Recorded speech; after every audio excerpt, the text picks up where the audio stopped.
Renewal of employment card, మూడోది వచ్చి maintenance of employment card. ఇందులో ఫస్ట్ సర్వీస్కి కావాల్సిన ఇది ప్రొడక్షన్లోకి మూవ్ అవబోతుంది కోడ్. ఇందులో రిజిస్ట్రేషన్ ఆఫ్ ఎంప్లాయ్మెంట్ కార్డ్ అనేది అందరూ అన్ఎంప్లాయిడ్ ప్లస్ ఎంప్లాయిడ్ అందరూ రిజిస్టర్ చేసుకోవచ్చు ఎంప్లాయ్మెంట్ ఎక్స్చేంజ్లో.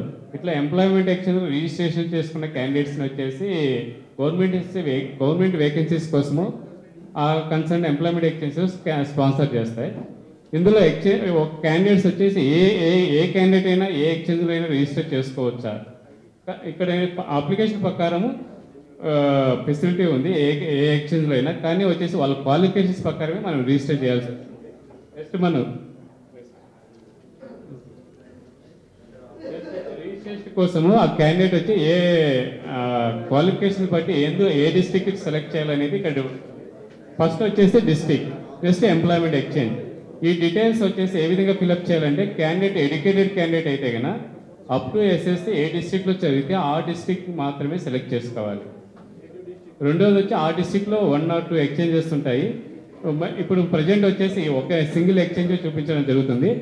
డిస్ట్రిక్ట్ ఒక ఎక్స్చేంజ్ ఉంటుంది కాబట్టి మీరు నెక్స్ట్ ఎక్స్చేంజ్ కూడా ఈజీగా సెలెక్ట్ చేసుకోవచ్చు. ఇక్కడ మీరు ఇంకో క్వశ్చన్ అడగచ్చు, ఇల్లిటరేట్ అయితే ఏ డిస్ట్రిక్ట్ సెలెక్ట్ చేయాలి? లిటరేట్ ఉంటారు, ఇల్లిటరేట్ ఉంటారు. ఇల్లిటరేట్ అయితేనే వాళ్ళు రెసిడెన్స్ సర్టిఫికేట్ పెట్టి చూసుకోవాల్సి వస్తుంది. లిటరేట్ అయితే మాత్రం, ఎడ్యుకేటెడ్ అయితే మాత్రం ఎస్ఎస్సి బిలో ఎస్ఎస్సి వరకు ఎక్కడ చదివింటే అక్కడ చూసుకోవాల్సి వస్తుంది. మళ్ళీ రెండోది ఎడ్యుకేటెడ్లో 2 కేటగిరీస్ ఉంటాయి ఒకేలా. కొంతమంది ఏం చేస్తారంటే అప్ టు 7th ఒక డిస్ట్రిక్ట్లో చదివి after 7th up to 10th next 7th 8th 9th 10th ఇంకో డిస్ట్రిక్ట్లో చదువుతారు. ఇటువంటి క్యాండిడేట్స్కి ఏంటంటే 4th నుంచి 10th వరకు మేజర్ ఎడ్యుకేషన్ ఏ డిస్ట్రిక్ట్లో ఉంటే ఆ డిస్ట్రిక్ట్ క్యాండిడేట్స్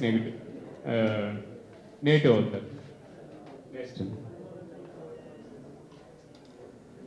ఇక్కడ ఏంటంటే ఫస్ట్ 4 సెక్షన్స్ ఉంటాయి మెయిన్. క్యాండిడేట్ నుంచి మనం డాటా ఏం ఫిలప్ చేయాలంటే ఫస్ట్ వచ్చేసి పర్సనల్ డీటెయిల్స్లో వచ్చేసి క్యాండిడేట్ నేమ్ ఉంటుంది, ఫాదర్ నేము, మదర్ నేము, ఒకవేళ మ్యారీడ్ అయితే వైఫ్ నేము, తర్వాత కాంటాక్ట్ డీటెయిల్స్, రిలీజియన్ డీటెయిల్స్ ఇవన్నీ ఉంటాయి.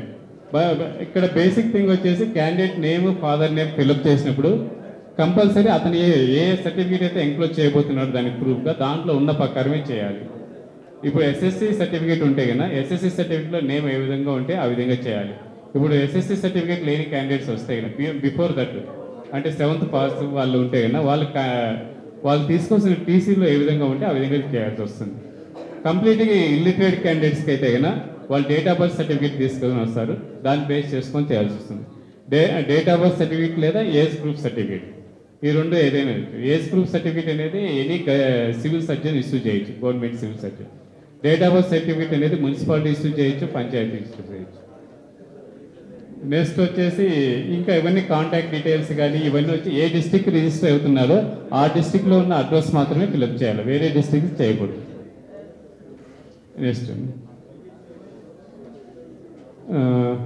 నెక్స్ట్ మెయిన్ సెక్షన్ వచ్చి ఎడ్యుకేషన్ క్వాలిఫికేషన్ సెక్షన్. ఇక్కడ వచ్చేసి క్యాండిడేట్ వచ్చేసి ఎంతవరకు చదివిన, ఇప్పుడు డిగ్రీ చదివిన క్యాండిడేట్ ఉన్నారు అనుకోండి, అతనికి వచ్చేసి మినిమం ఎస్ఎస్సి నుంచి ఎడ్యుకేషన్ క్వాలిఫికేషన్ యాడ్ చేయాలి. ఎస్ఎస్సి, ఇంటర్మీడియట్, డిగ్రీ యాడ్ చేయాలి. ఇంటర్మీడియట్ వరకే చదివితే కన్నా అంటే కంప్లీట్ అయి ఉండాలి, ఒక మధ్యలో ఆపేసిన వాళ్ళకి లేదు. ఇప్పుడు ఎస్ఎస్సి కంప్లీట్ అయి ఉంటుంది, ఇంటర్మీడియట్ మాత్రం ఫస్ట్ ఇయర్ చదువుతుంటారు, అట్లాంటి వాళ్ళకి వచ్చేసి ఎస్ఎస్సి మాత్రమే యాడ్ చేయాలి. అంటే కన్సల్టేటివ్ మార్క్ లిస్ట్ తీసుకొస్తేనే చేయాల్సి వస్తుంది. రెండోది వచ్చేసి ఇక్కడ క్యాండిడేట్ ఏమేమి డీటెయిల్స్ క్యాప్చర్ చేయాల్సి వస్తుందంటే అతను ఎడ్యుకేషన్ ఇన్స్టిట్యూట్ ఏంటి, బోర్డ్ ఆఫ్ ఏ బోర్డు, ఎస్ఎస్సి బోర్డా లేదా అదర్ స్టేట్ బోర్డ్స్ ఉంటాయి కూడా ఆ డీటెయిల్స్ కూడా అవైలబిలిటీ ఉంటాయి. నెక్స్ట్ పాసింగ్ ఇయర్ ఏంటి, మీడియం ఆఫ్ ఇన్స్ట్రక్షన్ ఏంటి, ఎనీ సబ్జెక్ట్స్ ఏమన్నా ఉన్నాయా అవి యాడ్ చేయాల్సింది.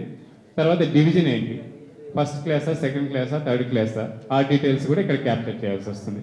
ఏ ఎడ్యుకేషన్ క్వాలిఫికేషన్ అయితే మనం ఇక్కడ యాడ్ చేస్తామో దానికి కరస్పాండింగ్ వచ్చి సర్టిఫికేట్స్ అన్నీ మనం స్కాన్ చేసి అప్లోడ్ చేయాల్సి వస్తుంది.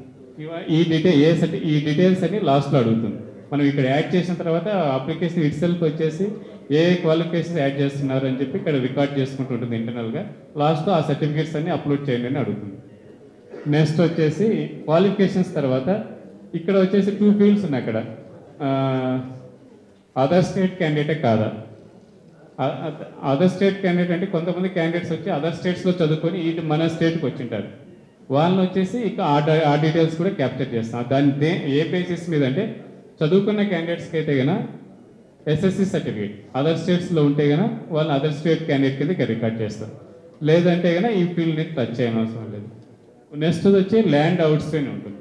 ఏదైనా ఫ్యాక్టరీ కానీ ఇట్లాంటిది వచ్చినప్పుడు డిస్ప్లేస్ అయితే కనుక క్యాండిడేట్స్, ఇప్పుడు ఇక్కడ ఒక పెద్ద ఫ్యాక్టరీ వచ్చింది, ఇక్కడ ఉన్న 10 గ్రామాలకు క్యాండిడేట్స్ వచ్చి వేరే ప్రాంతానికి షిఫ్ట్ చేశారు.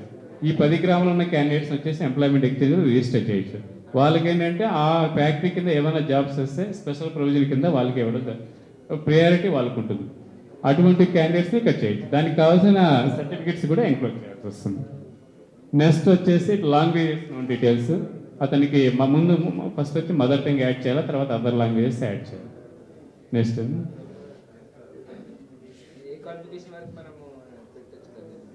ఇక్కడ క్వాలిఫికేషన్స్ అంటే ఇప్పుడు ఎంప్లాయ్మెంట్ ఎక్స్చేంజెస్ కూడా క్వాలిఫికేషన్ వైజ్ రిజిస్టర్ చేసుకుంటాయండి. అప్ టు డిస్ట్రిక్ట్ వరకు జనరల్గా వచ్చేసి డిగ్రీ జనరల్ క్వాలిఫికేషన్ రిజిస్టర్ చేసుకుంటారు. తర్వాత బియాండ్ పీజీ క్వాలిఫికేషన్స్ కానీ ప్రొఫెషనల్ క్వాలిఫికేషన్ కానీ యూనివర్సిటీ బ్యూరోస్ అని ఉన్నాయి, అక్కడ రిజిస్టర్ చేసుకుంటారు. ఇప్పుడు తెలంగాణ రీజన్కి అయితే ఉస్మానియా యూనివర్సిటీ ఉంది, అక్కడ ఒక డిప్యూటీ చీఫ్ ఉంటాడు, అతను ఆ ఎక్స్చేంజ్ కూడా అక్కడ డిస్ప్లే ఉంటుంది. ప్రొఫెషనల్ క్వాలిఫికేషన్ మాత్రం అక్కడే చేసుకోవాలి. ప్రొఫెషనల్ క్వాలిఫికేషన్ అంటే 4 years డిగ్రీ ఉండేది. తర్వాత రెండోది వచ్చేసి ఆల్ టెక్నికల్ కోర్స్, ఎంబీబీఎస్ కానీ బీటెక్ కానీ ఏఎంఐ కానీ, తర్వాత పీజీ క్వాలిఫికేషన్స్ కూడా ఎనీ పీజీ క్వాలిఫికేషన్ కూడా అక్కడ రిజిస్టర్ చేసుకోవాలి.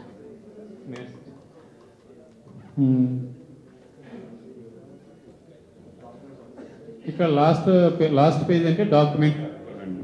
మనం ఇంతవరకు ఏవైతే డాటా ఫిల్అప్ చేస్తామో దానికి కరెస్పాండింగ్గా డాక్యుమెంట్స్ అన్నీ అడుగుతుంది. ఇక్కడ ఏజ్ ప్రూఫ్ సర్టిఫికేట్ కానీ, తర్వాత వచ్చి ఆల్ ఎడ్యుకేషన్ క్వాలిఫికేషన్ సర్టిఫికేట్స్ అడుగుతుంది, తర్వాత క్యాస్ట్ సర్టిఫికేట్ అడుగుతుంది. నెక్స్ట్ ఓసీ క్యాండిడేట్స్ మాత్రం అప్లోడ్ చేయనవసరం లేదు క్యాస్ట్ సర్టిఫికేట్. తర్వాత physically handicapped certificate which is issued by medical board. ఈ డీటెయిల్స్ అన్నీ అప్లోడ్ చేసిన తర్వాత నెక్స్ట్ అక్నాలెడ్జ్మెంట్ స్లిప్ జనరేట్ అవుతుంది. దీనికి ఎస్ఎల్ఏ టైం వచ్చి 5 days. ఓకే, ఎనీ డౌట్స్ అండి?